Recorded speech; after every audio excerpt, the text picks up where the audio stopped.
Shweb, starting off with you, what a performance. Mitchell Santner की performance की बात की जाए, जब आज हमने उनकी जो बॉलिंग देखी जिस किस्म की, on that track being able to take 3 wickets and then putting runs on the board, सारी टीम जो है अपना रोल बहुत अच्छी तरह निभाती है और ओवरऑल एक बहुत ही जिसे कहते हैं प्रोफेशनल साइड आप इनको कह सकते हैं। I think as a captain भी देखा जाए तो बहुत अच्छा है।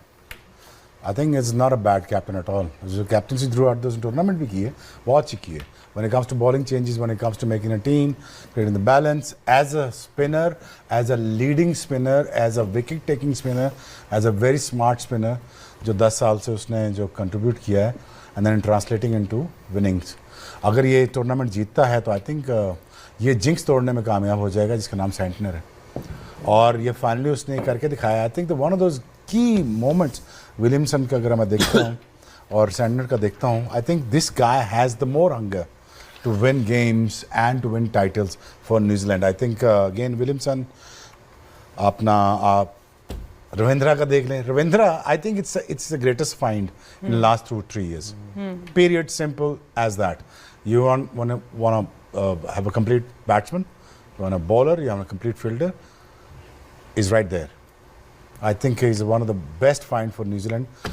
और सिस्टम अलाउ कर रहा है, सिस्टम आने दे रहा है, कर रहे हैं लोग, ठीक चीज़ें ठीक करी जा रहे हैं और वो आगे चली जा रहे हैं और बढ़ते जा रहे हैं। शुएब, वही नज़र आया साउथ अफ्रीका फिर without fuel all important game में 20 ओवर में 100, 30 ओवर में 200, कभी चेस में नज़र नहीं आए कहीं पे भी। इनफैक्ट अगर मिलर की इनिंग्स देख ले तो बिल्कुल इसी तरह है, क्योंकि जब आप 362 चेस कर रहे हो तो फिर आपको फर्स्ट पंच तो बहुत ज़ोर से मारना चाहिए। फर्स्ट 10 ओवर्स में आपके 80-85 रन्स होने चाहिए। बेशक आपके 2 विकेट्स जो हैं वो चली गई हों, क्योंकि आप वो मोमेंटम देते हैं नीचे वालों को, उनके लिए चीज़ें आसान करते हैं। व्हाट रोहित शर्मा डज, जो उनके नीचे जो बैटर्स आते हैं। तो आज जो था स्टार्ट जो था वो इतना ख़ास नहीं था। ठीक है, एक आउट था उनका, लेकिन उसके बावजूद जो स्टार्ट था, जो उनको एक्चुअल में स्टार्ट चाहिए था, वो नहीं था वहाँ पे। और जब आप ऐसा चेस कर रहे हो जहाँ पे आपकी ऊपर नीचे विकेट्स जाएंगी, you are always in the pressure, और यही हुआ उनके साथ। क्या ये टॉस पे ही हार गए थे?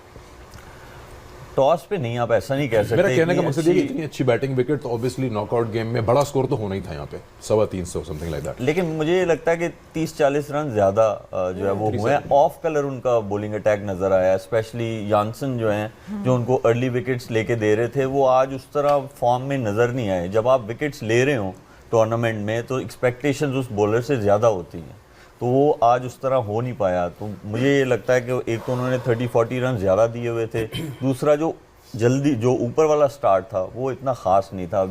You were never in the game. ऊपर वाले स्टार्ट की पे बात कर लेते हैं। बेबूमा ने बनाए हैं 56 इन 71 बॉल्स। जब आप 330 प्लस चेंज कर रहे थे, 300 प्लस, तो 78 के 79 का स्ट्राइक रेट, इट शोज़ कि आपने स्ट्रगल किया है। उस तरह से आप रन रेट के साथ, रिक्वायर्ड रन रेट के साथ नहीं कीप अप कर सके।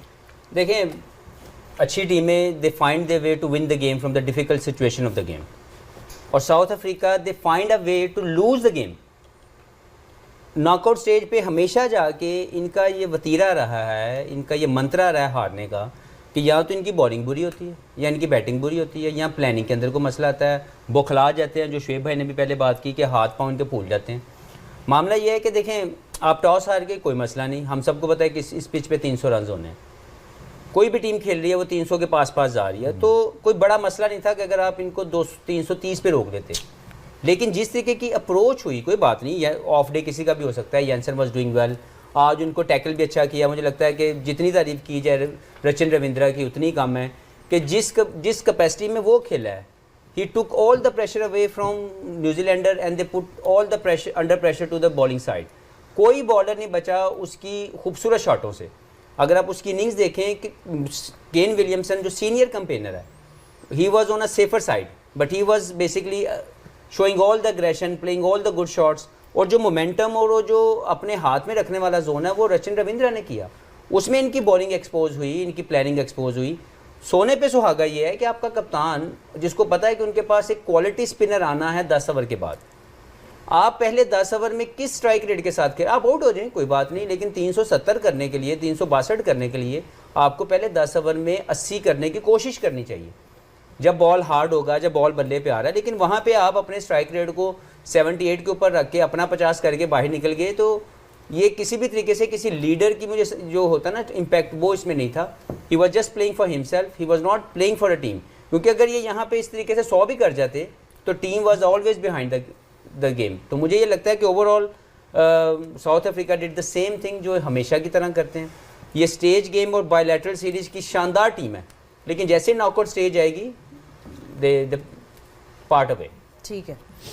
इनकी बॉलिंग को भी देखें, अगर यानसन को विकेट नहीं दी, महाराज को विकेट नहीं दी इन्होंने, तो वो पूरा कंट्रोल किया 2 की बॉलर्स को. और मुल्डर भी जो लेंस कराते हैं, आई थिंक कराची में सही थी उनके लिए या लाहौर में, तो उनकी काफ़ी पिटाई हो गई 48 6 ओवर में.